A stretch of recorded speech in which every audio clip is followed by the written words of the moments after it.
firstly, congratulations on Ghost Rider Thank Spirit you. Vengeance. I saw it last night and thoroughly enjoyed it. Oh, that's nice to hear. What have people got to look forward to when the movie comes out? Well, I think it's a very psychedelic movie. I mean, it's not like any other studio movie I've seen before. It's quite brave in its pace and also in some of the imagery you'll see. It's also quite scary, which a Ghost Rider movie should be. It provides a lot of frightening images. Do you feel it's a lot scarier than the first movie? I thought the first movie was also scary. It's just they're different. It's a different kind of presentation because these directors have a style that's all their own. It's not, they're literally risking their lives to entertain you. They're getting shots on rollerblades, holding on to motorcycles, and falling off of cliffs with wires. So it's not. There's a pace to it and an energy to it that's undeniable, and there's not a lot of CGI. A lot of it's in camera. A lot of it is actual fight sequences on the set, not invented with an artist behind a computer. I was going to ask you about the directors. Obviously, did some great stuff with both the Crank movies. Were you fans of those? Were you excited about working with? I was fans with the idea of working with anybody that presents something different and unique. They're extraordinary. They're not like anyone else. And so my interest always gravitates towards people who are brave, and they are that, both in their artistic expression and also in their style of filmmaking. Were they a huge part of why you were sort of happy to come back for a second movie? Well, I mean, yes, absolutely. I thought that they were going to do something that would present the character in a brand new way, and I also was excited about the story. I thought they wrote an excellent script. They're very good at that as well, and I think they understood where to go with the character.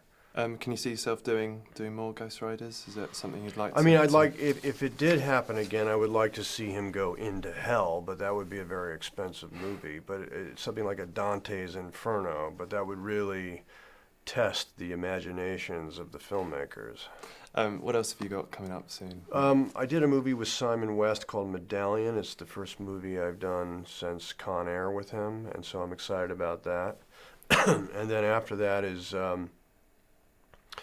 I have a movie called The Frozen Ground, with working with, interestingly enough, John Cusack, who the only other time I worked with was on Con Air.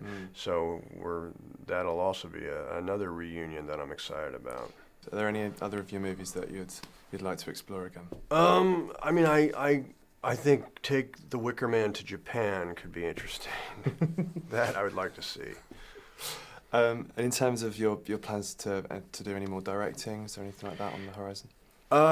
Not within the immediate horizon, but it is something that I will probably explore again at some point. Okay. And are there any other sort of avenues that you'd like to go into? Writing. Most of my best moments as an actor have been or at least most of my most, I would say, satisfying moments would be when I had a little bit of improvisation or had a chance to write a little bit of dialogue, because I felt like it came close to what I was really feeling. So that, acting is interpretive, but if you can sometimes interpret your own words, then there's even more honesty to it. So, were there any moments on Ghost Rider that were particularly hairy?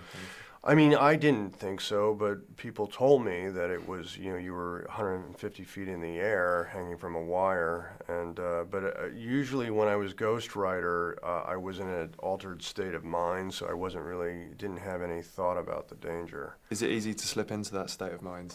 No. What would you have to do to get into that mindset? I would paint my face in sort of like an Afro-Caribbean voodoo icon or a New Orleanian voodoo icon, Baron Samedi. I'd put black contacts in my eyes. I would put bits of rock that had a frequency to it or allegedly had a frequency to it. I would sew Egyptian artifacts into my costume, and I wouldn't talk to anybody. Sounds nice and intense. Yeah.